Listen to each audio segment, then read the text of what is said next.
अस्सलाम वालेकुम।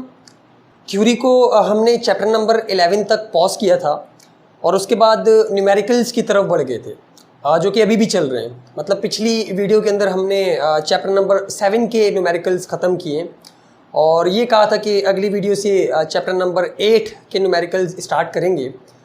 लेकिन कुछ हफ्तों से, 1-2 हफ्तों से जो है वो काफ़ी सारे कमेंट्स आ रहे हैं वीडियोस के ऊपर कि हमें चैप्टर नंबर 12 जो है वो स्टार्ट करवा दो, यानी कि चैप्टर नंबर 12 जो है वो स्टार्ट कर देना चाहिए। तो चैप्टर नंबर 12 की थ्योरी इसलिए रोकी थी, यानी कि थ्योरी को इसलिए रोका था कि हमें न्यूमेरिकल्स भी करने थे और दोनों को एक ही वक्त में साइमल्टेनियसली करना जो है वो काफ़ी ज़्यादा मुश्किल हो रहा था। यानी कि एक थ्योरी भी साथ साथ चल रही होगी और न्यूमेरिकल्स भी साथ साथ चल रहे होंगे, तो दो वीडियोज़ जो हैं वो बनानी पड़ेंगी और इतना टाइम जो है वो नहीं बच पा रहा था कि दोनों को एक साथ लेके चलें, क्योंकि यूनिवर्सिटी भी चल रही है, उसके असाइनमेंट वगैरह, प्रेजेंटेशन वगैरह, और अभी फाइनल हमारे जो है वो सेमेस्टर के एग्ज़ाम्स भी आने वाले हैं। और इसके अलावा बहुत सारी जगहों पे जो है वो काम चल रहे हैं, यानी कि इंटर्नशिप पे भी काम चल रहा है तो उसके अलग काम है, कोचिंग वगैरह जो है उसके अलग काम है। इसके अलावा कुछ रिसर्च के ऊपर भी काम चल रहा है हमारा सर के साथ, तो काफ़ी सारी जगहों के ऊपर जो है वो हाथ डाले हुए हैं। तो इसलिए दोनों को मैनेज करना, यानी कि थ्योरी को भी और न्यूमेरिकल्स को भी काफ़ी ज़्यादा मुश्किल हो रहा था। लेकिन अब चूँकि डिमांड आई है कि 12 की थ्योरी भी स्टार्ट करवाएं, क्योंकि टाइम काफ़ी ज़्यादा कम है, तो इसलिए अब दोनों चीज़ों को साथ साथ लेके चलेंगे। आज की वीडियो से चैप्टर नंबर 12 भी स्टार्ट कर रहे हैं और साथ साथ जो हमारे न्यूमेरिकल्स वाली वीडियोस चल रही हैं वो भी चलती रहेंगी। यानी कि चैप्टर नंबर 8 के न्यूमेरिकल्स भी अगली वीडियो से जो वो स्टार्ट कर लेंगे और साथ ही साथ इसकी जो हमारे पास थ्योरी है वो भी एक एक करते करते जो है वो इस तरह से साथ लेके चलेंगे, दोनों को साथ लेके चलेंगे। तो आज की वीडियो के अंदर हम वेव्स एंड साउंड, जो कि हमारे चैप्टर नंबर 12 का नाम है, इसका इंट्रोडक्शन लेंगे छोटा सा कि ये जो वेव्स और साउंड है इसका इंट्रोडक्शन क्या है, यानी कि इस चैप्टर के अंदर हम लोग क्या क्या चीज़ें पढ़ेंगे। और साथ ही साथ कुछ इम्पोर्टेंट टर्म्स हैं जो पहले पढ़नी है हमें सिंपल हार्मोनिक मोशन के ऊपर जाने से पहले। यानी कि ये जो टर्म्स हैं ये ऐसी टर्म्स हैं जिनकी मदद से जो हम लोग वेव्स को भी समझेंगे, यानी कि वेव क्या होती है, और इसके अलावा फ्रीक्वेंसी वगैरह, वेवलेंथ, टाइम पीरियड और ये सब चीज़ें जो कि वेव को समझने के लिए काफ़ी ज़्यादा इम्पोर्टेंट है। तो इन टर्म्स को भी देख लेंगे और साथ ही साथ जो इसका इंट्रोडक्शन भी ले लेंगे। तो स्टार्ट करते हैं चैप्टर नंबर 12 के इंट्रोडक्शन से, जिसका नाम वेव्स एंड साउंड है। अब नाम से ही ये बात जाहिर हो रही है कि यहाँ पे, यानी कि इस वाले पोर्शन से आगे हम लोग वेव्स को स्टार्ट करने वाले हैं। वेव और साथ में जो हमारे पास वेव की एक टाइप है जो कि साउंड है, इसको स्टडी करेंगे। तो इसका इंट्रोडक्शन कुछ इस तरह से है कि आप लोगों ने अक्सर ये वॉन्डर किया होगा, अक्सर आप लोग जो वो ये सोचते होंगे कि साउंड कैसे ट्रैवल करके हमारे कानों तक पहुंचता है, यानी कि क्या पीछे मैकेनिज़्म है, कौन सी ऐसी चीज़ होती है जो हमारे कानों के ऊपर सेंसेशन जो प्रोड्यूस करवाती है और हम आवाज़ को सुनते हैं, साउंड को सुनते हैं। जैसे यहाँ पे जो है वो फ़र्ज़ करो कि ये स्पीकर है या फिर कोई ऐसी चीज़ है जो साउंड वेव जो है एमिट कर रही है, और यहाँ पे जो है वो हम खड़े हुए हैं, या फिर यहाँ पे जो है वो वेव्स ट्रैवल करते करते हमारे कानों तक किस तरह से पहुँचती हैं, इसके पीछे क्या मैकेनिज़्म हो रहा होता है। इसी तरह पुराने ज़माने में जब हमारे पास एंटीनो वाली टीवियाँ हुआ करती थी, तो जब सिग्नल या फिर स्क्रीन जो है वो टीवी की ख़राब आ रही होती थी हमारे पास, तो क्या करते थे हम कि ऊपर जाके एंटीने को हिलाते थे और जो स्क्रीन होती थी हमारे पास टीवी की वो साफ़ हो जाती थी।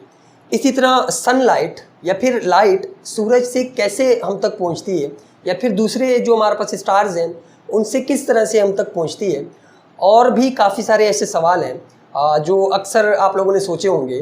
तो इस तरह के जितने भी सवालात हैं इनके जवाबात हमें वेव्स की स्टडी के अंदर मिलते हैं।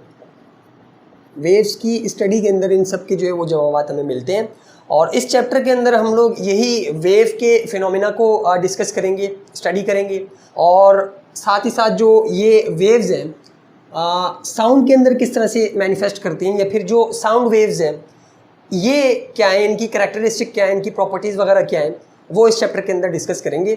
और अब अगर एग्जांपल की बात की जाए कि जो हमारे पास वेव्स हैं इसकी विजिबल एग्जांपल्स, यानी कि हमने खुद आंखों से देखा हो वेव्स को, तो उसकी एग्जांपल ये है कि जब हम कंकर फेंकते हैं पानी के अंदर, पत्थर फेंकते हैं पानी के अंदर, तो आप लोगों ने देखा होगा कि फ़र्ज़ करो कि ये हमारे पास जो है वो स्टिल पानी है, यानी कि रुका हुआ पानी है, स्टिल वाटर है, और इसके अंदर अगर हम पत्थर फेंकें तो क्या होता है कि जिस जगह पे पत्थर जाके गिरता है वहाँ से रिपल्स बनना स्टार्ट हो जाती हैं। इस तरह से गोल गोल सी शेप्स बनना स्टार्ट हो जाती हैं, और ये जो शेप्स हैं ये हमें ट्रैवल करती हुई नज़र आती हैं टुवर्ड्स द एंड्स। ये जो हमारे पास जहाँ तक पानी होगा उसके एंड तक ये जो हमारे पास रिपल्स हैं ये मूव करना स्टार्ट हो जाती है। तो ये एक काइंड है, एक टाइप है हमारे पास वेव की, विजिबल वेव की, जो कि हमें नज़र आती है, फिर हम आंखों से देख सकते हैं इसको। इसी तरह एक और एग्जांपल जो हमारे पास ये है कि आप एक रोप लें, रस्सी लें, और उसको एक एंड से जो है वो बांध दें, या फिर किसी और बंदे को जो पकड़ा दें, और इसको यहाँ से जो है वो कॉन्टीन्यूस जर्क देना जो स्टार्ट करें, यानी कि इसको झटके देना यहाँ से स्टार्ट करें, तो इसकी जो मोशन होगी हमारे पास वो भी एक वेव बनाएगी। यानी कि ये भी हमारे पास टाइप है विजिबल वेव की, कि यहाँ से आपने रस्सी का जो है वो एक एंड पकड़ा और यहाँ से या तो बांध दिया किसी सपोर्ट के साथ, या फिर किसी और को पकड़ा दिया, और यहाँ से आपने क्या किया कि इसको जर्क देना स्टार्ट किया, तो इसकी जो मोशन होगी वो भी हमारे पास वेव की फॉर्म में आएगी। यानी कि ये भी जो है वो हमारे पास एक एग्जांपल हो सकती है विजिबल वेव की, कि जो हम आंखों से देख सकते हैं। तो ये दो एग्जांपल हैं, एक रिपल्स हैं जो कि प्रोड्यूस होते हैं स्टिल वाटर के अंदर, रुके हुए पानी के अंदर, जब हम लोग पत्थर फेंकते हैं पानी के अंदर तो ये मूव होते हुए हमें नज़र आते हैं। इसको वेव मोशन भी बोलते हैं, कि वेव जो है वो मूव करे एक पॉइंट से, जिस पॉइंट से उसको हमने प्रोड्यूस करवाया टुवर्ड्स द एंड, या फिर इस तरह से आगे तक। और ये वाली जो हमारे पास एग्जांपल है ये रोप की एग्जांपल है, जो कि एक सांप स्नेक लाइक जो है वो स्ट्रक्चर बनता है, और इस तरह से ये वेव जो है हमें मूव होती हुई नज़र आती है इस पॉइंट से, जिस पॉइंट से हम लोग इसको प्रोड्यूस कर रहे हैं। तो यहाँ पे भी जो हमारे पास ये चीज़ बनती है ये भी वेव ही कहलाती है, फिर इसको हम लोग विजिबल वेव बोल सकते हैं। इसके अलावा बहुत सारी एग्जांपल है इनविजिबल वेव्स की, जिसे हम लोग देख नहीं सकते, रियल आंखों से जो वो देख नहीं सकते, लेकिन वो हमारे इर्द गिर्द जो है वो मौजूद है। यानी कि हम इन वेव से घिरे हुए हैं। जैसे अभी ये साउंड वेव है जो मैं एमिट कर रहा हूँ, प्रोड्यूस कर रहा हूँ यहाँ से, तो ये जो साउंड वेव है ये भी मूव करती हुई इस पॉइंट से जहाँ से ये प्रोड्यूस हो रही है ये आगे तक जा रही है। तो साउंड एक एग्जांपल है इनविजिबल वेव की। और इसी तरह जो हमारे पास रेडियो वेव्स हैं, और इसके अलावा अच्छी खासी और टाइप्स ऑफ वेव्स हैं। लाइट वेव हो गई, जो कि हमें असल में उसका जो स्ट्रक्चर है वो नज़र नहीं आता, यानी कि जो लाइट वेव है वो भी कुछ इसी तरह से होती है, लेकिन वो हमें नज़र नहीं आती। और इसी तरह एक्स रेज़ है, ये भी वेव की टाइप है। हमारी वाईफाई से जो सिग्नल निकल रहे हैं वो भी वेव की एक एग्जांपल है। जो एंटीना कैच करता था हमारे पास पुरानी टीवियों के अंदर, वो भी वेव्स को ही कैच करता था। रेडियो जो कैच करता है वो रेडियो वेव्स को जो है वो कैच करता है। तो ये सारी की सारी एग्जांपल्स है वेव की। और ये सब को समझने के लिए हमारे पास जो ये इम्पोर्टेंट टर्म्स हैं। अच्छा, अब हम क्या करेंगे इस चैप्टर के अंदर के इनविजिबल वेव्स को समझने के लिए विजिबल वेव्स की मदद लेंगे, यानी कि इस वाली टाइप की मदद लेंगे। और चूँकि ये भी एक वेव्स ही हैं, यानी कि विजिबल वेव्स हैं, क्योंकि इनको हम लोग देख सकते हैं, तो इनकी प्रॉपर्टीज़ को पढ़ेंगे और इनकी प्रॉपर्टीज़ से जो है वो कंपेयर कर लेंगे। ये वाली जो हमारे पास वेव्स होती है, साउंड वेव हो गई, या फिर ये जो हमारे पास इनविजिबल वेव्स होती हैं, इनको कंपेयर कर लेंगे। यानी कि चूँकि दोनों वेव्स हैं तो हमें विजिबल वाली नज़र आती हैं, तो हम विजिबल वाली बना के इनकी प्रॉपर्टीज़ वगैरह इनके ज़रिए से जो है वो इनविजिबल वेव्स को भी समझेंगे। तो ये थोड़ा सा जो है इसका इंट्रोडक्शन है इस चैप्टर का, कि इस चैप्टर के अंदर हम लोग आगे क्या क्या करने वाले हैं। और ज़्यादातर जो हमारा फोकस होगा, या फिर ज़्यादातर जो इन्होंने पोर्शन आगे ऐड किया होगा इस वेव को कवर करवाने के बाद, वो साउंड वाला होगा। सबसे पहले वेव को देखेंगे जनरल, कि वेव्स की जो हमारे पास टाइप्स हैं वो क्या क्या हैं, और इसके अलावा वेव मोशन वगैरह क्या होती है, सिंपल हार्मोनिक मोशन क्या होती है, और कुछ चीज़ें जो मज़ीद है। और उसके बाद जो है वो हमारे पास साउंड स्टार्ट होगा, और साउंड की कैरेक्टरिस्टिक, इसकी प्रॉपर्टीज़, ये कौन सी टाइप है वेव की, और किस तरह से प्रोड्यूस होती है, और कैसे जो है वो ट्रैवल करती है एयर के अंदर। तो ये सब चीज़ें हम इस चैप्टर के अंदर पढ़ेंगे। तो ये था इसका इंट्रोडक्शन। और अब हम लोग ये वाली जो इम्पोर्टेंट टर्म्स हैं कुछ जो ज़रूरी हैं हमें मतलब समझाएंगी कि वेव के अंदर क्या क्या चीज़ें होती हैं, खुद असल में वेव क्या होती है, पीरियोडिक मोशन क्या होती है जो कि काफ़ी ज़्यादा इंपॉर्टेंट है सिंपल हार्मोनिक मोशन को समझने के लिए, फ्रीक्वेंसी क्या होती है, लैम्डा क्या होता है यानी कि वेवलेंथ, और इसी तरह जो टाइम पीरियड वगैरह ये क्या होता है। तो ये इंपॉर्टेंट टर्म्स स्टार्ट करते हैं और देखते हैं कि ये वाली चीज़ें जो है वो क्या है। नोट बाय लैम्डा जी, तो ये हमारे पास कुछ इम्पॉर्टेंट टर्म्स हैं जो कि बेसिकली प्री रेक्विजिट्स भी हैं आगे जो हमारे पास टॉपिक आने वाला है सिंपल हार्मोनिक मोशन का, और जितने भी आगे हम लोग टॉपिक्स पढ़ेंगे उन सब के अंदर ये वाली जो चीज़ें हैं या फिर ये वाले जो कॉन्सेप्ट्स हैं ये इस्तेमाल होंगे। तो इसलिए इसको इन सब को जो है वो हम लोग अभी यहीं पे ही डिस्कस करेंगे। तो सबसे पहला जो हमारे पास टर्म है, सबसे पहली जो हमारे पास टर्म है वो वेव है, यानी कि वेव क्या होती है। तो वेव की अगर डेफिनेशन की बात करें तो wave is a mechanism in which energy is transferred from one point two another point. कि वेव जो है वो हमारे पास एक ऐसा तरीका है, एक ऐसा मैकेनिज़्म है जिसके अंदर एनर्जी एक पॉइंट से दूसरे पॉइंट के ऊपर ट्रांसफ़र होती है या फिर ट्रैवल करके जाती है।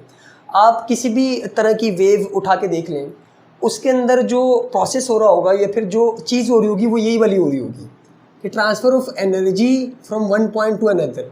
अगर साउंड की बात करें, चूँकि इस चैप्टर के अंदर हम लोग साउंड को ही डिटेल के अंदर पढ़ेंगे, तो अगर साउंड की बात करें तो फ़र्ज़ करो कि ये हमारे पास एक सोर्स है जो कि साउंड वेव्स को जो है वो एमिट कर रही है, यानी कि ये जो है ये एनर्जी को एमिट कर रही है। हमने चैप्टर नंबर 8 के अंदर पढ़ा था कि जो एनर्जी की टाइप्स हैं उसके अंदर साउंड भी एक एनर्जी होती है, लाइट भी एक एनर्जी है, हीट भी एक एनर्जी है, और इसी तरह काफ़ी सारी एनर्जी की टाइप्स पढ़ी थी। तो ये एक सोर्स है जो कि एनर्जी को जो है वो एमिट कर रही है in the form of sound. अब क्या होगा कि ये वाली जो हमारे पास एनर्जी है ये एक पॉइंट से, यानी कि जिस पॉइंट से ये प्रोड्यूस हो रही है, निकल कर दूसरे पॉइंट के ऊपर पहुंचेंगी, ट्रैवल करेंगी, और जिस मैकेनिज़्म के थ्रू जाएंगी या फिर जिस चीज़ के थ्रू जाएंगी उसे हम लोग वेव बोलेंगे। वेव मोशन भी बोल सकते हैं या फिर सिंपली वेव बोलेंगे कि ये जो एनर्जी थी साउंड वाली ये इस पॉइंट से इस पॉइंट तक ट्रैवल हुई। तो ये जो मैकेनिज़्म है यहाँ पे इसे हम लोग वेव बोलते हैं। इसी तरह अगर लाइट की बात करें जो कि सन से हमारी अर्थ तक पहुँचती है, तो ये हमारे पास जो है वो सन है, ये हमारी अर्थ है। अब यहाँ से जब ये वाला सन एनर्जी को एमिट करेगा, एनर्जी को प्रोड्यूस करेगा in the form of light, तो वो जो लाइट है जो कि हमारे पास एक एनर्जी है वो अर्थ तक जो है वो किस तरह से आएगी, किस मैकेनिज़्म के थ्रू आएगी, या फिर ये जब अर्थ तक पहुँचेगी तो किस मैकेनिज़्म के थ्रू पहुँचेगी, या फिर उस मैकेनिज़्म को हम लोग क्या बोलेंगे, वेव। ये भी एक हमारे पास एग्जांपल है कि जिसके ज़रिए से हम लोग इस डेफिनेशन को समझ रहे हैं कि वेव क्या है, एक मैकेनिज़्म है जिसके अंदर एनर्जी एक पॉइंट से दूसरे पॉइंट के ऊपर ट्रांसफ़र होती है। और वेव के अंदर बेसिकली यही हो रहा होता है। आप हीट वेव्स को देख लें, हीट वेव्स के अंदर भी यही हो रहा होता है कि एनर्जी एक पॉइंट से जो है वो निकलती है और in the form of wave travel करते हुए दूसरे पॉइंट के ऊपर पहुंच जाती है। तो सिंपली वेव हमारे पास ये है कि एनर्जी का एक पॉइंट से दूसरे पॉइंट के ऊपर ट्रांसफ़र हो जाना, और इसे हम डिस्टर्बेंस भी बोलते हैं कि जो हमारे पास ये वेव है ये बेसिकली एक डिस्टर्बेंस होती है, और यही डिस्टर्बेंस पूरा ट्रैवल कर रही होती है एक पॉइंट से दूसरे पॉइंट के ऊपर। और इसे मज़ीद डिटेल के अंदर जो हम लोग देखेंगे आगे जब हम लोग वेव मोशन को स्टडी कर रहे होंगे कि किस तरह से वेव जो है वो ट्रांसफ़र या फिर ट्रैवल कर रही होती है। तो ये था हमारे पास पहली टर्म जो कि वेव थी। दूसरी जो टर्म है हमारे पास वो है ऑस्किलेशन या फिर वाइब्रेशन। ये काफ़ी ज़्यादा इस्तेमाल होगा जब हम लोग simple harmonic motion in pendulum को स्टडी कर रहे होंगे, या फिर इन स्प्रिंग भी अगर स्टडी करें तो उसके अंदर भी ये वाली जो चीज़ है वो आती है, ऑस्किलेशन या फिर वाइब्रेशन। तो वाइब्रेशन क्या है, a complete round trip about the mean position और सेंट्रल पोजीशन और equilibrium position is called vibration. कि कोई बॉडी कंप्लीट राउंड ट्रिप लगाए मीन पोजीशन के अराउंड, या फिर आप बोलो कि सेंट्रल पोजीशन के अराउंड, या फिर आप ये बोलो कि इक्विलिब्रियम पोजीशन के अराउंड, तो उसे हम लोग वाइब्रेशन बोलते हैं। इसकी अगर एग्जांपल देखनी है तो हमारे पास सबसे बेस्ट जो एग्जांपल है वो पेंडुलम की है, कि जो हमारे पास पेंडुलम होता है उसके अंदर ये वाली जो पोजीशन होती है, फ़र्ज़ करो कि ये हमारे पास जो है वो एक पेंडुलम है। पेंडुलम बेसिकली कुछ भी नहीं होता, आप एक स्ट्रिंग लें और उस स्ट्रिंग के साथ आखिर में जो है आप मास को सस्पेंड कर दें, यानी कि बॉब इसको बोलते हैं हम लोग। बॉब को सस्पेंड करवा दें या फिर किसी भी मास को सस्पेंड करवा दें, और इसको जब आप यहाँ पे थोड़ा सा डिस्प्लेसमेंट देंगे, यानी कि इसको जब आप उठाएंगे, सबसे पहले तो ये वाली जो चीज़ है ये वाली मीन पोजीशन कहलाती है। मीन पोजीशन की जिसके ऊपर ये रेस्ट के अंदर पड़ा हुआ है, इक्विलिब्रियम के अंदर जो पड़ा हुआ है। अब आप इसको जब डिस्प्लेस करेंगे, यानी कि फ़र्ज़ करो कि उठा के आपने यहाँ तक ले आए, इसको उठा के यहाँ तक ले आए। अब जब इसको छोड़ोगे मीन पोजीशन से, तो ये जिस तरह की मोशन परफॉर्म करेगा उसे हम लोग जो है वो वाइब्रेशन बोलेंगे। यानी कि इसने यहाँ से जो है वो ट्रैवल करना स्टार्ट किया और यहाँ पे गया और फिर वापसी आया, तो ये जो हमारे पास एक कंप्लीट राउंड ट्रिप हुई जो कि अराउंड या फिर अबाउट मीन पोजीशन थी, उसे हम लोग एक वाइब्रेशन बोलते हैं कि यहाँ से ये इधर गया और फिर वापसी आया। तो इस कंप्लीट राउंड ट्रिप को हम वाइब्रेशन बोलेंगे जो कि ये पेंडुलम परफॉर्म कर रहा है। इसी तरह अगर दूसरी कोई एग्जांपल लें तो इस एग्जांपल के अंदर ये भी आ सकता है कि ये हमारे पास जो है वो मेन पोजीशन है ये वाली, या फिर सेंट्रल पोजीशन है, और इसके गिर्द जो है वो कोई वेव इस तरह से मूव करे। जैसे हमने विजिबल एग्जांपल ली थी एक रस्सी की, तो उसी को इमेजिन करो और देखो कि मेन पोजीशन से जो है वो complete round trip, main position ये और इसके गिर्द जो है वो कंप्लीट राउंड ट्रिप अगर कोई चीज़ लगाए तो इसे हम लोग एक वाइब्रेशन बोलते हैं। तो ये थी हमारे पास वाइब्रेशन की एग्जांपल कि complete round trip about main position, या फिर उसे इक्विलिब्रियम पोजीशन भी बोलते हैं, या फिर उसे जो है वो हम लोग सेंट्रल पोजीशन भी बोलते हैं। तो ये वाइब्रेशन थी, या फिर ऑस्किलेशन भी इसको बोल सकते हैं, दोनों इसी के नाम है। तीसरी जो हमारे पास टर्म है वो वाइब्रेटरी मोशन है, और इसे हमने डिस्कस किया था जब हम लोग चैप्टर नंबर 3 पढ़ रहे थे। चैप्टर नंबर 3 के अंदर टाइप्स ऑफ मोशन के अंदर हमने जितनी टाइप्स ऑफ मोशन पढ़ी थी, सबसे पहले ट्रांसलेटरी मोशन, फिर रोटेटरी मोशन, और फिर जो है वो वाइब्रेटरी मोशन। तो ट्रांसलेटरी मोशन को हमने चैप्टर नंबर 3 और 4 के अंदर डिस्कस किया था। जो रोटेटरी मोशन या फिर सर्कुलर मोशन थी वो हमने चैप्टर नंबर 7 के अंदर डिस्कस कर लिया था, जिसके अंदर सेंट्रीपिटल एक्सेलरेशन और फोर्स वगैरह वो सब चीज़ें पड़ी थी। और जो वाइब्रेटरी मोशन है वो बेसिकली अभी इस चैप्टर के अंदर आगे आएगी। तो वाइब्रेटरी मोशन क्या है? यही जो हमारे पास टू एंड फ्रो मोशन है मेन पोजीशन के अबाउट, इसे हम लोग वाइब्रेटरी मोशन बोलते हैं कि कोई भी बॉडी, कोई भी object to and fro move करे इस तरह से किसी मेन पोजीशन के अराउंड, तो उसे हम लोग वाइब्रेटरी मोशन बोलते हैं। यहाँ पे भी यही होगा कि यूँ मूव किया, दोबारा से यूँ मूव करेगा और फिर यूँ मूव करेगा, और करते करते इसी मेन पोजीशन के अराउंड जो है वो ये चीज़ मूव करती रहेगी। तो ये हमारे पास एग्जांपल है वाइब्रेटरी मोशन की। और इसकी एग्जांपल एक ये भी हो सकती है कि आप एक स्प्रिंग लें और स्प्रिंग के आगे जो है वो एक मास अटैच कर दें और इसे हॉरिजॉन्टल सरफेस के ऊपर रखें, और इसे जो है वो आप यहाँ तक लेके आ जाए। तो यहाँ तक लेके आने के बाद जब छोड़ेंगे तो ये कुछ इस तरह से मूव करेगा। तो ये इसकी मेन पोजीशन थी, और ये इसके अराउंड जो है वो टू एंड फ्रो मूव कर रहा है, आगे और पीछे, या फिर बैक एंड फोर्थ भी इसका भी लफ्ज़ जो इस्तेमाल किया था हमने, बैक एंड फोर्थ। और इसकी जो एग्जांपल थी वो हमने वहाँ पे देखी थी कि पेंडुलम की एग्जांपल, और मोशन ऑफ वाटर वेव्स, जो कि यहाँ पे ये उसको वाटर वेव्स भी आप लोग जो है वो इमेजिन कर सकते हैं कि ये भी टू एंड फ्रो मूव कर रही हैं, फिर बैक एंड फोर्थ मूव कर रहे हैं। और ये वाली एग्जांपल भी है कि ये भी टू एंड फ्रो मूव कर रही है। तो ये सारी की सारी हमारे पास वाइब्रेटरी मोशन है। तो ये थी हमारे पास तीसरी टर्म। और अब जो ये वाली हमारे पास टर्म है पीरियोडिक मोशन, ये काफ़ी ज़्यादा इम्पॉर्टेंट टर्म है, और इसको भी शायद हमने चैप्टर नंबर 3 के अंदर जब वाइब्रेटरी मोशन पढ़ रहे थे तो वहाँ पे लाजमी डिस्कस किया होगा।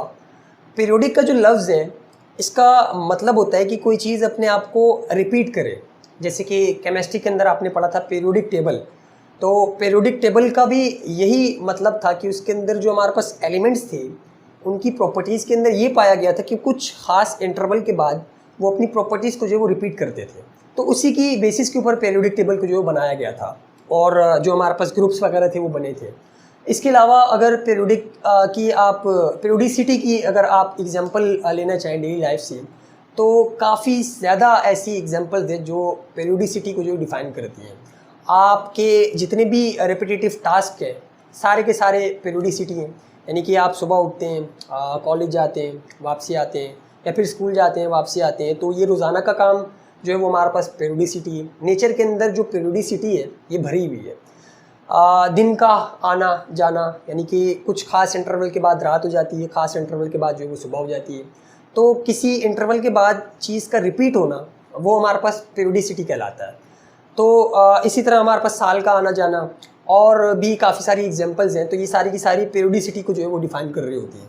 अब अगर मोशन की बात करें हम लोग पीरियोडिक मोशन की, तो पीरियोडिक मोशन क्या होगी कि वो मोशन जो रिपीट करे खुद को आफ्टर इंटरवल या फिर after equal interval of time, उसे हम लोग पीरियोडिक मोशन बोलते हैं। और उसके लिए फिर से अगर हम लोग ये वाली एग्जांपल लें तो इसके अंदर क्या होता है कि ये जो हमारे पास मोशन है ख़ास इंटरवल के बाद रिपीट हो रही होती है, बार बार रिपीट हो रही है।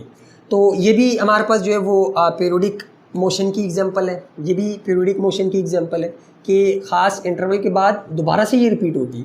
यहाँ से चली, यहाँ तक पहुँची, कुछ इंटरवल गुजरा और फिर दोबारा से जो है वो ये वाली मोशन रिपीट करेगी यहाँ तक, फिर दोबारा से जो है वो ये वाली मोशन रिपीट करेगी यहाँ तक। तो ये हमारे पास पीरियोडिक मोशन की एग्जांपल है। इसमें भी देख सकते हैं कि यहाँ से जो है वो बॉडी बार बार अपनी मोशन को जो है वो इक्वल इंटरवल ऑफ टाइम के बाद जो है वो रिपीट कर रही है। तो ये पीरियोडिक मोशन की एग्जांपल है। अब जो पांचवी चीज़ है वो हमारे पास डिस्प्लेसमेंट है, और इसको हम लोग एक्स से डिनोट करते हैं, यानी कि कैपिटल एक्स से। और ये जो डिस्प्लेसमेंट है ये क्या है कि the minimum distance covered by the body from mean position से मिनिमम डिस्प्लेसमेंट कोई बॉडी कवर करती है, या फिर जितना भी डिस्प्लेसमेंट कवर करती है मैक्सिमम से थोड़ा अगर कम हो तो उसे हम लोग जो है वो डिस्प्लेसमेंट बोलते हैं। जैसे कि फ़र्ज़ करो कि ये वाला जो हमारे पास बॉब है, ये जो पेंडुलम है, ये यहाँ तक जो है वो ट्रैवल करे, यानी कि इसको हम लोग इतना सा जो है वो यहाँ तक लेके आए या इतना सा ट्रैवल करें, तो या फिर इतने से ही हिस्से को जो हम लोग इंक्लूड कर रहे हो, कंसिडर कर रहे हो, तो ये कैपिटल एक्स यानी कि डिस्प्लेसमेंट कराएगा इसकी मीन पोजीशन से। अगर यहाँ पे जो है वो हम लोग इसके इतने से डिस्टेंस को जो है वो देख रहे हैं, तो ये जो हमारे पास मीन पोजीशन है इससे जो ये वाला डिस्टेंस हमारे पास कहलाएगा ये कैपिटल एक्स कहलाएगा। तो सिंपली ये डिस्प्लेसमेंट है।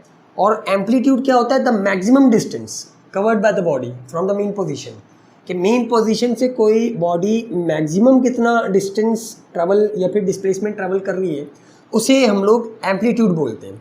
और इसको डिनोट करते हैं हम लोग एक्स कैपिटल वाला और साथ में इसके ये छोटा सा डॉट डलता है जिसे नॉट बोलते हैं, यानी कि एक्स नॉट, यानी कि इसको हम लोग नॉट से इस तरह से जो है वो प्रोनाउंस करते हैं एक्स नॉट। और यहाँ पे भी ये जो था थोड़ा सा कम डिस्टेंस है, यानी कि मिनिमम डिस्टेंस था मेन पोजीशन से तो एक्स, और अगर मैक्सिमम डिस्टेंस जो है वो चला जाए, देखिए जितना डिस्टेंस ये ट्रैवल कर सकता है, तो इसे हम लोग ये आखिरी लिमिट होती है इसकी, इससे ऊपर जो है वो ये नहीं जा सकता। तो ये जो डिस्टेंस होगा ये अब एक्स नॉट बन जाएगा, यानी कि maximum distance from the main position. ये वाली जो है इनकी मेन पोजीशन है, या फिर इसे सेंट्रल पोजीशन या फिर इक्विलिब्रियम पोजीशन भी जो है बोलते हैं। तो ये था एम्पलीट्यूड। अब जो है वो तीन चीज़ें काफ़ी इंपॉर्टेंट आ रही हैं, और इनके जो है वो हमारे पास न्यूमेरिकल्स भी होते हैं, और ये काफ़ी ज़्यादा कंफ्यूज भी कर देती हैं बंदे को, ये वाली और ये वाली टाइम पीरियड और फ्रीक्वेंसी वाली चीज़। तो इनको जो है वो काफ़ी अच्छे से समझना है। तो टाइम पीरियड क्या होता है? Time required to complete one vibration, एक वाइब्रेशन को कंप्लीट होने में जितना भी टाइम लग रहा है उसे हम लोग जो है वो टाइम पीरियड बोलते हैं। अगर यही वाली एग्जांपल दोबारा से यहाँ पे ड्रॉ करें तो ये हमारे पास पेंडुलम है, और हमने वाइब्रेशन ऊपर देख लिया कि एक वाइब्रेशन जो है वो क्या होती है, या फिर वाइब्रेशन क्या होती है कि मेन पोजीशन के अराउंड जो है वो कंप्लीट राउंड ट्रिप जो होता है उसे हम लोग वाइब्रेशन बोलते हैं, यानी कि ये बॉडी मेन पोजीशन के गिर्द इस तरह से राउंड ट्रिप लगाए। अब इस कंप्लीट राउंड ट्रिप को, यानी कि एक वाइब्रेशन को कंप्लीट होने में जितना भी टाइम लग रहा है, जितना भी टाइम रिक्वायर्ड है, उसे हम लोग टाइम पीरियड बोलते हैं, और उसे कैपिटल टी से डिनोट करते हैं। फ़र्ज़ करो कि यहाँ से मैंने इस पेंडुलम को छोड़ा और ये यहाँ पे गया और वापसी आया, और इसको जो टाइम लगा वो 2 सेकंड लगे। यहाँ से लेकर यहाँ गया और वापसी यहाँ पे अपनी पोजीशन पे वापसी आया, यानी कि एक वाइब्रेशन उसने जो है वो कंप्लीट की। इसको कंप्लीट करने में इसे अगर 2 सेकंड लग रहे हैं तो ये इसका टाइम पीरियड कहलाएगा, 2 सेकंड। ये इसका जो है हमारे पास टाइम पीरियड है। इसी तरह अगर आपसे बोला जाए कि हमारे पास एक पेंडुलम है और वो 2 वाइब्रेशन कवर कर रहा है 4 सेकंड के अंदर, यानी कि वाइब्रेशन की वैल्यू आपको दें 2 और आपको बोला जाए कि जो टाइम लग रहा है इसको वो कितना लग रहा है, टी से डिनोट करते हैं इसको 4 सेकंड। तो आपसे अगर पूछा जाए कि बताओ इसका टाइम पीरियड क्या है, तो टाइम पीरियड हमने क्या पढ़ा कि time required to complete 1 vibration. हमें 2 वाइब्रेशन नहीं चाहिए, हमें एक वाइब्रेशन का टाइम पता करना है कि वो कितने टाइम के अंदर एक कंप्लीट वाइब्रेशन कर रहा है। तो सिंपली क्या करो इसको कि आप एक वाइब्रेशन की रिस्पेक्ट से देख लो कि हमारे पास टाइम कितना लग रहा है। टाइम को ऊपर रखो और जो हमारे पास नीचे वाइब्रेशन है उसको नीचे रखो, तो ये खुद ब खुद 1 बन जाएगा, 1 और 2, इसका मतलब 2। तो टाइम पीरियड जो होगा वो 2 सेकंड होगा, जो कि यहाँ पे हमने लिखा था। तो इसको इससे थोड़ा सा इस एग्जांपल से जो वो थोड़ा सा क्लियर हो गया होगा कि जो हमारे पास टाइम पीरियड होता है वो क्या होता है, कि एक जो हमारे पास कंप्लीट राउंड ट्रिप है या फिर वाइब्रेशन है उसे कंप्लीट होने में कितना टाइम लग रहा है। और सिर्फ ये जो हमारे पास पेंडुलम है इसकी एग्जांपल नहीं, किसी की भी एग्जांपल लो आप, तो उसके अंदर आपको यही वाला कॉन्सेप्ट मिलेगा कि फ़र्ज़ करो कि ये हमारे पास मेन पोजीशन है और यहाँ से वेव स्टार्ट हुई और यहाँ पे गई, तो ये हमारे पास एक वाइब्रेशन है। जो हमने वाइब्रेशन जब हम लोग देख रहे थे तो उसके अंदर भी देखा था कि ये एक वाइब्रेशन होती है। अब यहाँ से ये प्रोड्यूस हुई और करते करते जो है वो ट्रैवल करते हुए यहाँ पे पहुँची। तो इसे यहाँ से लेकर यहाँ तक पहुँचने में जितना भी टाइम लगेगा, चाहे वो 1 सेकंड लगे, 2 सेकंड लगे, 2.5 सेकंड लगे, जितने भी लगे, वो इसका टाइम पीरियड कहलाएगा इस वेव का। यानी कि इसका जो टाइम पीरियड है वो ये है। और टाइम पीरियड में बता क्या रहा होता है कि ये जो वेव है इसकी जो एक वाइब्रेशन है वो कितने सेकंड के अंदर प्रोड्यूस होती है, फिर कितने सेकंड के अंदर जो है ये इसकी एक वेव निकलती है, या फिर ये एक वाइब्रेशन जो है वो कंप्लीट करता है। तो सिंपली ये हमारे पास जो है वो टाइम पीरियड है। और इसके अलावा जो दूसरी चीज़ है वो फ्रीक्वेंसी है, और वो टाइम पीरियड का उलट है। ये दोनों चीज़ें जो है वो कंफ्यूज कर देती हैं। टाइम पीरियड अगर अच्छे से समझ में आ गया तो फ्रीक्वेंसी की तरफ बढ़ते हैं। और फ्रीक्वेंसी जो है वो हमारे पास क्या है कि the number of vibrations in 1 second. ये क्या था टाइम पीरियड, कि एक वाइब्रेशन को कंप्लीट होने में कितना टाइम लग रहा है। और फ्रीक्वेंसी क्या है कि 1 सेकंड के अंदर कितनी वाइब्रेशन जो है वो एमिट कर रही है कोई चीज़, या फिर 1 सेकंड के अंदर कितनी वाइब्रेशन जो है वो पास हो रही है किसी पॉइंट से, उसे हम लोग फ्रीक्वेंसी बोलते हैं। फ़र्ज़ करो कि कोई हमारे पास जो है वो सोर्स है और वो वेव्स को जो है वो एमिट कर रही है, या फिर इस पॉइंट को जो है वो आप कंसीडर कर लो यहाँ से लेकर यहाँ तक, और आप ये जो है वो देखो, ऑब्ज़र्व करो कि 1 सेकंड के अंदर कितनी वेव्स पास हुई हैं इस पॉइंट से। तो जो हमारे पास वैल्यू आएगी वो फ्रीक्वेंसी कहलाएगी। यानी कि 1 सेकंड के अंदर इस पॉइंट से कितनी वेव जो है वो पास हुई, या फिर किसी बॉडी ने 1 सेकंड के अंदर कितनी वेव जो है वो प्रोड्यूस की हैं। अगर साउंड की एग्जांपल लें हम लोग, तो ये हमारे पास साउंड एमिट कर रही है एक बॉडी, तो 1 सेकंड के अंदर इसने इस बॉडी ने कितनी वेव्स प्रोड्यूस करवाई हैं, कितनी वेव्स निकाली हैं, उसे हम इस साउंड वेव की फ्रीक्वेंसी बोलेंगे, इस साउंड सोर्स की जो है फ्रीक्वेंसी बोलेंगे। या फिर सिंपली इस तरह से समझो कि 1 सेकंड के अंदर जितनी भी वाइब्रेशन जो है वो एक पॉइंट से पास होती है वो फ्रीक्वेंसी कहलाती है उस वेव की, कि 1 सेकंड के अंदर कितनी वाइब्रेशन जो है वो उस बॉडी के अंदर से निकल रही है या फिर उस पॉइंट के अंदर से जो पास हो रही है। तो ये हमारे पास फ्रीक्वेंसी है। और इसकी जो यूनिट है, सबसे पहले तो जो टाइम पीरियड की यूनिट है वो सेकंड्स के अंदर होगी, चूँकि ये टाइम है तो इसकी जो यूनिट है वो सेकंड है। और इसकी जो यूनिट है फ्रीक्वेंसी की वो 1/सेकंड भी बोल सकते हो आप, क्योंकि हमारे पास इसका जो फार्मूला है, अगर फ्रीक्वेंसी का यहाँ पे फार्मूला लिखें, फ्रीक्वेंसी का फार्मूला लिखें तो फ्रीक्वेंसी का जो फार्मूला है वो क्या होगा कि वाइब्रेशंस और अपॉन में टाइम, कितनी वाइब्रेशंस यूनिट टाइम के अंदर प्रोड्यूस हो रही है उसे हम लोग फ्रीक्वेंसी बोलेंगे। एग्जांपल अगर इसकी लेनी है तो एग्जांपल इस तरह से लो कि एक हमारे पास सोर्स है और वो 20 वाइब्रेशन जो है वो एमिट कर रही है। यानी कि वाइब्रेशन की जो वैल्यू है वो 20 है। 20 वाइब्रेशन जो है वो एक सोर्स एमिट कर रही है, चाहे वो लाइट सोर्स हो, चाहे वो साउंड की सोर्स हो, चाहे कोई सी भी सोर्स हो, वो एक वेव जो है वो एमिट कर रही है, प्रोड्यूस कर रही है। और कितनी वाइब्रेशंस? 20 वाइब्रेशंस। उसे जो टाइम लग रहा है ये 20 वाइब्रेशंस एमिट करने में, प्रोड्यूस करने में, यानी कि ये जो 20 वाइब्रेशन है वो कितने टाइम के अंदर प्रोड्यूस कर रहा है? 5 सेकंड के अंदर। तो आप बताओ कि ये जो हमारे पास सोर्स है जो इन वेव्स को एमिट कर रहा है, उसकी फ्रीक्वेंसी क्या होगी? तो उसकी फ्रीक्वेंसी आपने जो डेफिनेशन पढ़ी है उसके मुताबिक बताएंगे कि 1 सेकंड के अंदर कोई बॉडी कितनी वाइब्रेशंस को प्रोड्यूस करवा रही है, वो हमारे पास फ्रीक्वेंसी होती है। तो सिंपली इस फार्मूले के अंदर डालेंगे और आप 1 सेकंड के रिस्पेक्ट से देखेंगे कि कितनी वेव जो एमिट हो रही है। अगर 5 सेकंड के अंदर 20 वाइब्रेशन जो है वो कोई बॉडी एमिट करवा रही है, तो इसका मतलब यही होगा कि वो 1 सेकंड के अंदर कितनी वाइब्रेशन एमिट करवाएगी? 4। जो कि कैसे आएगा कि ऊपर आप रखो 20 और नीचे जो आप 5 रख दो, और इनको जब डिवाइड करवाओगे तो आंसर जो आएगा वो 4 आएगा। तो ये हमारे पास जो है फ्रीक्वेंसी की वैल्यू होगी, जिसकी जो यूनिट है वो या तो 1/सेकंड और या तो फिर इस 1/सेकंड को जो हम लोग हर्ट्ज बोलते हैं, HZ से इसको शो करते हैं। और ये जो है इसकी SI यूनिट है हर्ट्ज, एक साइंटिस्ट के नाम पे रखी गई है।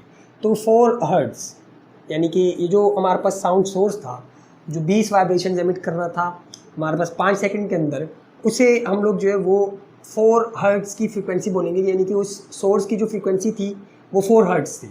इसका मतलब ये हुआ कि 4 वाइब्रेशंस 1 सेकंड के अंदर वो सोर्स प्रोड्यूस कर रहा था। ये सेम उसी तरह है जिस तरह हमने स्पीड को या फिर वेलोसिटी को पढ़ा था कि डिस्टेंस अपॉन टाइम या फिर डिस्टेंस अपॉन यूनिट टाइम, कि एक यूनिट टाइम के अंदर या फिर 1 सेकंड के अंदर कोई बॉडी जो है वो कितना डिस्टेंस या डिस्प्लेसमेंट ट्रेवल करती है। यहाँ पे डिस्टेंस या डिस्प्लेसमेंट की जगह जो है वो सिर्फ नंबर ऑफ वाइब्रेशंस आएगा कि कितनी नंबर ऑफ वाइब्रेशन 1 सेकंड के अंदर जो है वो कोई बॉडी प्रोड्यूस कर रही होती है। तो ये हमारे पास जो है फ्रीक्वेंसी है। और अगर हम लोग टाइम पीरियड को देखें तो टाइम पीरियड का जो हमने समझने के लिए फार्मूला बनाया था वो क्या था कि टाइम पीरियड क्या था? Time required to complete 1 vibration. इसका मतलब ये हुआ कि ऊपर टाइम आएगा और नीचे जो है वो वाइब्रेशन आएगी। और इसकी एग्जांपल भी जो हम लोग पीछे देख चुके हैं, तो बार बार जो है वो रिवाइज नहीं करेंगे। यानी कि ये वाला फार्मूला पीछे हमने यूज़ किया था कि टाइम अपॉन वाइब्रेशन, कि एक वाइब्रेशन को कंप्लीट होने में कितना टाइम लग रहा है, उसे हम लोग टाइम पीरियड बोलते हैं। अब अगर इनके फार्मूलों को देखा जाए तो वाइब्रेशन अपॉन टाइम और टाइम अपॉन वाइब्रेशन यानी कि दोनों एक दूसरे के उलट है। और इससे हम लोग ये बात निकाल सकते हैं, ये कंक्लूड कर सकते हैं कि जो फ्रीक्वेंसी होती है ये 1/T के इक्वल होती है। और ये जो T है ये टाइम नहीं है, ये टाइम पीरियड है, ये वाला कैपिटल T यहाँ पे, इसको इससे डिनोट किया था हमने। फ्रीक्वेंसी इज इक्वल्स टू 1/टाइम पीरियड। कैसे कि जो ये हमारे पास इसका फार्मूला वाइब्रेशन अपॉन टाइम है और टाइम पीरियड का जो फार्मूला है वो टाइम अपॉन वाइब्रेशन है, दोनों एक दूसरे के उलट है। इसका मतलब ये हुआ कि फ्रीक्वेंसी इसके बराबर होगी, टाइम को आप रिवर्स कर दो। कैसे कि फ़र्ज़ करो कि यहाँ पे जो है हमारे पास ये वाला फार्मूला है, अगर इस फार्मूले को लें और हम लोग इसको उलट दें, इसको अगर उलट दें तो क्या फार्मूला बनेगा ये कि इसके नीचे कुछ नहीं तो 1। जब ये वाली साइड उल्टेगी, इक्वेशंस के अंदर क्या होता है कि आप जो भी राइट हैंड साइड पे करते हो वही लेफ्ट हैंड साइड पे भी करना पड़ता है इक्वेशन को बैलेंस रखने के लिए। तो फ़र्ज़ करो कि हमने क्या किया कि ये जो इक्वेशन थी हमारे पास ये वाली, इसमें इस साइड को उलट दिया, इस वाली साइड को उलट दिया, तो क्या होगा कि वाइब्रेशन ऊपर चला जाएगा और टाइम जो है वो नीचे आ जाएगा। अब चूँकि राइट हैंड साइड को उल्टा है तो लाजमी सी बात है इस वाली साइड को भी उलटना पड़ेगा। तो ये यहाँ पे टाइम था हमारे पास और इसके नीचे कुछ नहीं तो 1 होता है इसके डिनोमिनेटर के अंदर। अब इसको भी उलटना पड़ेगा और इसको जब उल्टेंगे तो 1 ऊपर चला जाएगा और नीचे जो हमारे पास टाइम आ जाएगा, टाइम पीरियड आ जाएगा। अब ये वाली चीज़ अगर देखें वाइब्रेशन अपॉन टाइम, तो ये हमने यहाँ पे क्या बताया कि फ्रीक्वेंसी जो होती है वो वाइब्रेशन अपॉन टाइम के इक्वल होती है। तो इस वाइब्रेशन अपॉन टाइम की जगह पे फ्रीक्वेंसी क्या लिख सकते हैं? बिल्कुल लिख सकते हैं, क्योंकि वाइब्रेशन अपॉन टाइम जो होता है वो फ्रीक्वेंसी तो होता है। तो इसलिए यहाँ पे जो लिखा हुआ था वो F लिखा हुआ था कि F is equals to 1/T। या फिर अगर इसको सीधा करके लिखो तो इस तरह से तमीज़ से लिख दो कि F जो है वो इक्वल है 1/T के। F जो है वो इक्वल है 1/टाइम पीरियड के। और इसी से एक और फार्मूला भी आप बना सकते हो कि टाइम यहाँ पे आ जाए, एफ़ से मल्टीप्लाई हो जाए और एफ़ जो है वो यहाँ पे आ जाए। तो कैसे कि जो हमारे पास टाइम पीरियड है वो 1/f के इक्वल है। सिंपली क्या हुआ कि ये जो टाइम है इधर गया, f से मल्टीप्लाई हुआ, और ये जो f है ये यहाँ पे आया तो 1 से डिवाइड हो जाएगा, यानी कि दोनों की जगह चेंज कर दो। ये यहाँ डिवाइड हो रहा है तो यहाँ के मल्टीप्लाई, और ये यहाँ मल्टीप्लाई हो रहा होगा t से, तो वहाँ जाके डिवाइड, इस तरह से, यानी कि इन दोनों की जगह चेंज कर दो। तो ये वाला फार्मूला भी काफ़ी यूज़ होता है, और ये वाला फार्मूला भी जो है वो काफ़ी यूज़ होता है, और ये वाला फार्मूला भी जो है काफ़ी यूज़ होता है कि फ्रीक्वेंसी, अगर ये डिपेंड करता है आपको कि आपको जो न्यूमेरिकल के अंदर बताया हुआ वो क्या बताया हुआ है। तो अगर आपको वाइब्रेशन दी हुई है और टाइम दिया हुआ है तो फ्रीक्वेंसी इस तरह से निकलेगी। अगर आपको टाइम पीरियड दे दिया जाए और बोला जाए कि बताओ जो हमारे पास फ्रीक्वेंसी है इस सोर्स की वो क्या है, तो आप कैसे निकालोगे कि टाइम पीरियड नीचे रख दोगे और ऊपर 1 यानी कि 1 से टाइम पीरियड को डिवाइड करवा दोगे तो फ्रीक्वेंसी आ जाएगी। और अगर फ्रीक्वेंसी दी हुई हो और आपसे बोला जाए कि बताओ टाइम पीरियड क्या है इस सोर्स का, तो क्या करो कि फ्रीक्वेंसी को 1 से डिवाइड कर दो तो आपके पास टाइम पीरियड आ जाएगा। तो ये कुछ यहाँ पे बेसिक फार्मूले हैं जो कि आगे भी यूज़ होंगे, और यही चीज़ें जो है वो हमें वेव को समझने में मदद भी करती हैं। सबसे आखिरी चीज़ जो हमारे पास रह गई वो वेव लेंथ है। और वेव लेंथ क्या होती है कि the distance between two consecutive crusts और ट्रफ्स, इसे लैम्डा से हम लोग शो करते हैं। ये जो सिंबल है इसका ये लैम्डा है। तो यहाँ पे समझते हैं कि जो हमारे पास वेव लेंथ है वो क्या होती है, और ये भी काफ़ी इंपॉर्टेंट चीज़ है हमारे पास। तो अगर वेव को यहाँ पे हम लोग ड्रॉ करें, जो एग्जांपल हमने ली थी कि हम स्नेक वाली एग्जांपल जो अगर यहाँ पे लें, तो ये हमारे पास वेव है जो कि एक रॉक के अंदर बनाई हुई हमने, या फिर सिंपली एक वेव है, इसी तरह की होती है वेव, इनविजिबल वेव भी। तो ये हमारे पास जो है वो वेव है।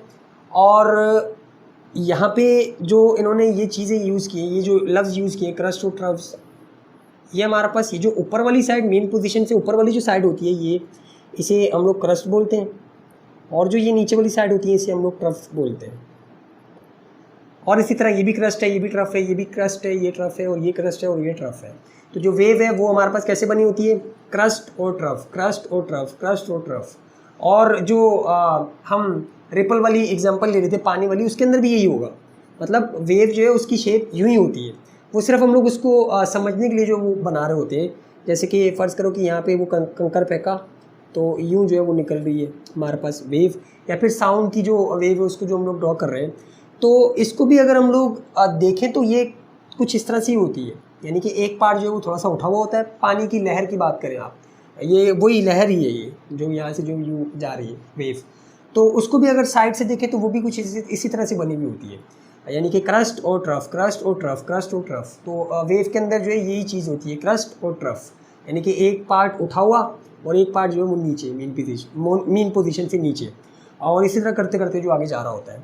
तो अब वेव लेंथ क्या होती है, वेव लेंथ जो है वो हमारे पास अगर इसको वैसे देखें तो वेव लेंथ का मतलब कि एक वेव की लेंथ, कि एक जो वेव है वो कितनी ज़्यादा बड़ी है, यानी कि उसका जो डिस्टेंस है, यानी कि जो उसकी लेंथ है वो कितनी है।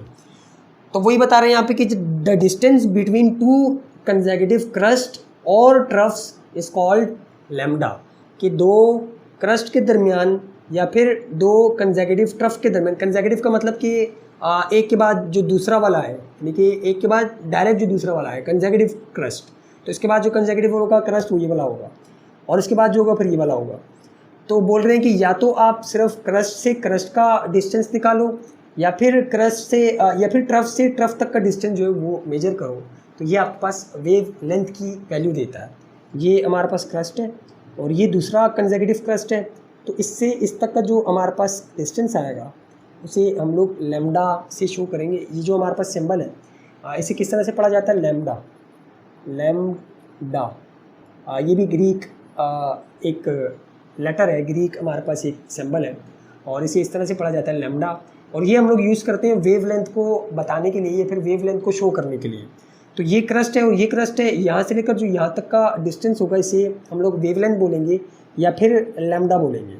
और इसी तरह आप क्रस्ट को भी ले सकते हैं, यहाँ पे और का लफ्ज़ इस्तेमाल हुआ है, यानी कि या तो ये या तो वो। तो अगर यहाँ से भी हम लोग देखें तो ये ट्रफ है और ये दूसरा ट्रफ है, इसके दरमियान जो डिस्टेंस है ये वेव लेंथ। तो ये वाला डिस्टेंस और ये वाला डिस्टेंस दोनों बराबर होंगे, चाहे आप ऊपर वाला लो या फिर ये वाला लो, इसे हम लोग जो है वो वेवलेंथ बोलते हैं। वेव की लेंथ, एक जो वेव है वो कितनी बड़ी है। और इसे हम सिंपली इस तरह से भी समझ सकते हैं कि जो हमारे पास ये क्रस्ट और एक ट्रफ बन रहा होता है, ये भी वेव लेंथ होता है, यानी कि ये एक वेव होती है, तो इसकी जितनी भी लेंथ होगी उसे हम लोग वेव लेंथ बोलेंगे। कैसे कि इसे देखें कि ये हमारे पास जो है वो वेव लेंथ है, और अगर इसको उठा के थोड़ा सा यहाँ पे ले आए, यानी कि ये वाली जो लाइन है इसको यहाँ पे ले आए, तो ये वाली लाइन जो है वो खुद ब खुद यहाँ तक आ जाएगी, यानी कि यहाँ से लेकर यहाँ तक। तो वही हमने यहाँ पे बनाया है कि यहाँ से लेकर यहाँ तक, तो ये भी एक वेव लेंथ ही होती है, फिर लैम्डा ही होता है। अब चूँकि उन्होंने डेफिनेशन के अंदर हमें ऐसे बताया था कि क्रस्ट से क्रस्ट तक का डिस्टेंस लो कंसेक्यूटिव, तो इसलिए हमने यहाँ पे लैम्डा बताया ये वाला। और यहाँ से यहाँ तक का डिस्टेंस लो, तो यहाँ पे जो हमारे पास ट्रफ से ट्रफ तक का डिस्टेंस है ये भी लैम्डा। या फिर सिंपली इस तरह से भी देख सकते हैं कि यहाँ से स्टार्ट हो और यहाँ पे ख़त्म हो, तो ये एक वेव कहलाती है, और इसकी जो लेंथ होती है इसे हम लोग लैम्डा बोलते हैं या फिर वेव लेंथ बोलते हैं। तो ये थी हमारे पास कुछ इम्पॉर्टेंट टर्म्स जिनकी मदद से हम लोग आगे वेव्स को समझेंगे, यानी कि ये आगे इस्तेमाल होंगी हमारे पास काफ़ी ज़्यादा चीज़ों के अंदर, तो इसलिए हमने इनको पहले देख लिया।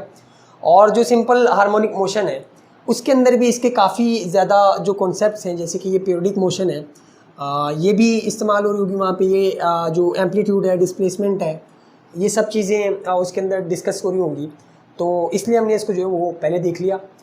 तो अगली वीडियो से इस चैप्टर की, यानी कि जो थ्योरी वाली वीडियो है, इसके अंदर अगला जो हमारा टॉपिक है वो सिंपल हार्मोनिक मोशन का है। और सिंपल हार्मोनिक मोशन को हम स्प्रिंग और साथ ही साथ जो पेंडुलम है इसके अंदर भी देख लेंगे कि सिंपल हार्मोनिक मोशन स्प्रिंग के अंदर किस तरह से होती है। स्प्रिंग की जो है वो हम एक ओवरव्यू ले लेंगे, यानी कि इतना ज़्यादा डीप में नहीं जाएंगे, थोड़ा सा देख लेंगे कि सिंपल हार्मोनिक मोशन असल में सबसे पहले तो होती क्या है, स्प्रिंग के अंदर किस तरह से होती है, और जो पेंडुलम है उसको डिटेल के अंदर देख लेंगे कि उसके अंदर जो हमारे पास सिंपल हार्मोनिक मोशन है वो किस तरह से परफॉर्म कर रहा होता है सिंपल पेंडुलम। और जो हमारी न्यूमेरिकल्स वाली वीडियोस चल रही हैं उसको भी स्टार्ट करेंगे, उसको भी देखेंगे, मतलब अगला चैप्टर जो चैप्टर नंबर 8 है उसे भी स्टार्ट करेंगे। तो आज के लिए इतना ही, मिलते हैं फिर अगली वीडियो में, तब तक के लिए अल्लाह हाफ़िज़।